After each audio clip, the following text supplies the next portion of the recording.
What would you like to see for the hope of future for young women here in Missouri, and what would this message you like to set for anyone who's interested in going into this route? Yeah, so I think the last part of your question is fantastic.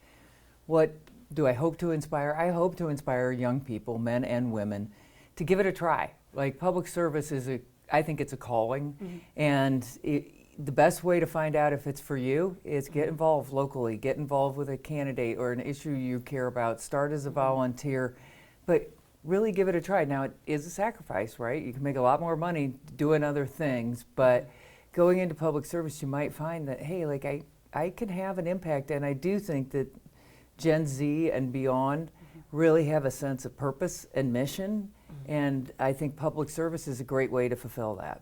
Amazing, amazing. And then we've been really following here the Jenny Lynn Hall Apartments here in Springfield, where the working elevators, they're now finally getting worked on a year later.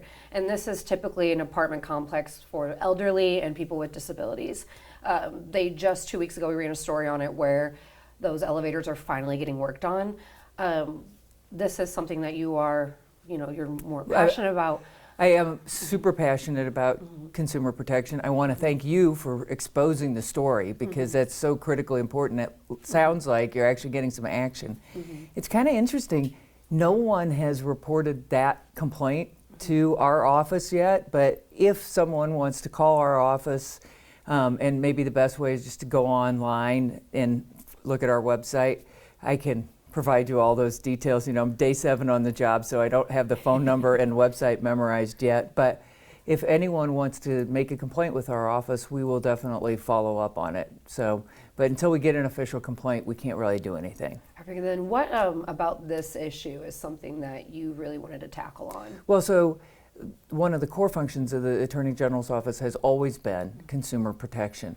And there have been so many big constitutional cases, and I think there will continue to be many big constitutional cases, but it needs a little time, attention, love, and care. And why I care about it so much is that it has an impact directly on Missourians, right? If you're the person whose house got hit by a storm and the roofer ripped you off, it rocks your world. So the constitutional issues are super important.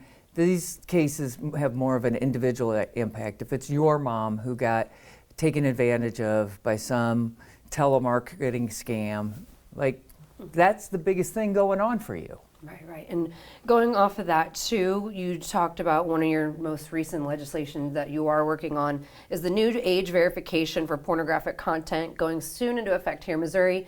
Is it already in effect now, or is it about to go into effect? So it pretty much went into effect yesterday. Okay. So you're right on the cutting edge of this, and it simply requires that for any websites that are more than 30% sexually explicit material, that you have to prove that you're at least 18 years old, which to me is just a very, very, like, it's the minimum threshold we should have. Like, I hate that all that stuff is out there on the internet. It is. So we want to make sure only adults are being exposed to it.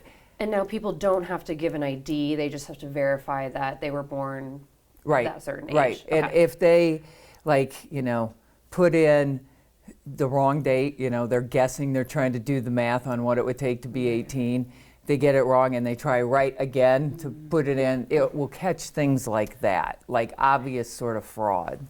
Perfect.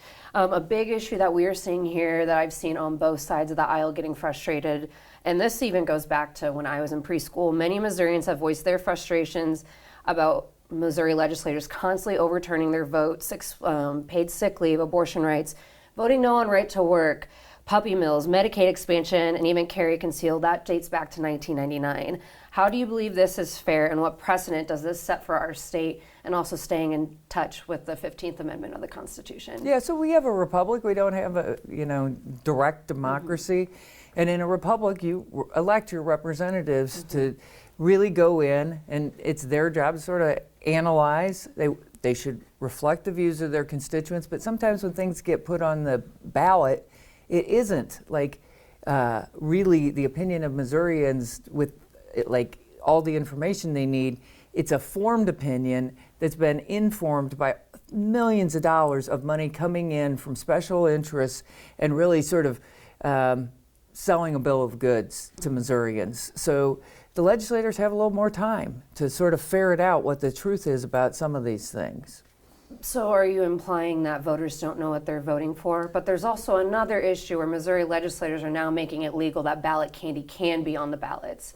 So where do we find that happy medium? Because I know both sides of the aisle are saying, what's the point of even voting here in Missouri anymore? Oh, but you know, things have changed as a result of ballot referendum. What I am saying is we need to make very sure that there's no foreign money, and there is a new law in Missouri that I get to enforce that says no money from outside the United States can influence our issue elections. But also just, it is harmful, you know, like on Amendment 3, out-of-state interests, and I don't know exactly what the ratio is, but outspent Missouri interests at least 3-1. Well, that really, it doesn't seem like a fair fight. So I'm hoping we can get back to more of a fair fight where the true views of Missourians are reflected at the ballot box. Okay, and going off of that, going into the redistricting, now there will also be another ballot measure where that there needs to be a majority out of the 8 district votes in order for amendments to the Missouri Constitution. So do you think this is a fair representation for Missourians, or there's a lot of voters who say, you know, they feel that they're being silenced? Well, it's sort of like the Electoral College, right? Part of the reason we have the Electoral College is so that the coasts can't just alone decide who's going to be the president of the United States. This new measure will make sure that each congressional district they have their views and their region represented when something comes up to amend the Constitution. And really that's why it's so important, because it is constitutional amendments, and we've put way too much junk in our Constitution. It reads like a statute book, not like a fundamental set of principles to govern the state. And then going back on the redistricting, the ACLU is now suing the state of Missouri for the changing of our districts, especially since the issue that we're seeing, this is mid-census. And the last time this happened here in Missouri was in the 1960s, following the 1964 U.S. Supreme Court decision that districts had to be drawn as closely as possible in population to preserve the equal representation, which is known as the one person, one vote decision. Why all of a sudden are we doing this mid-census? We haven't seen this for many years until going back to the civil rights. So why is this all of a sudden now being a mid-census vote when we haven't seen this for many years? So the governor's probably a better person to ask why we're doing it at this moment. What I can tell you is that it's my job now there's been 3 lawsuits filed, there's 3 referendum filed. I'm the state's lawyer on that. I do absolutely think that the actions of the legislature are legal, are constitutional. What our Constitution says is that after a census, you do redistricting, you have to make them compact and to reflect the population equally. It doesn't say only once after a census. It leaves that discretion to the lawmaking body, in this case the legislature. So they've drawn a map. I do believe that it is as compact as can be and that it has equal apportionment of the population. So I'm hopeful we're going to win these lawsuits, and frankly I think it does do a better job of not splitting so many counties. Everybody's focused on the Kansas City area. What they're not focused on is Boone County was split, it isn't split anymore. St. Charles County was split, it isn't split anymore. So it has actually drawn a much better set of districts that reflect the commonality of what those people have in those regions. Kind of going back to like the St. Charles County and St. Louis County, I am originally from that area. Yeah. Do you believe it's fair though to put St. Charles County with like Lincoln County or Boone County versus when it's right over the bridge from St. Louis County? Well, it really only a portion of St. Charles County could ever be associated with St. Louis County because there's too much population in that area to put it all, and they had this weird claw, like you want to talk about gerrymandering, that kind of reached around. So I do think that this is better to have all of St. Charles County together, and then you have to, because there's not enough population, you do have to go to the west a little bit. Gotcha. And then just kind of wrapping things up, what are some goals and things that overall that you want to accomplish as the new AG? Fight crime. I think it is the biggest problem facing Missouri right now.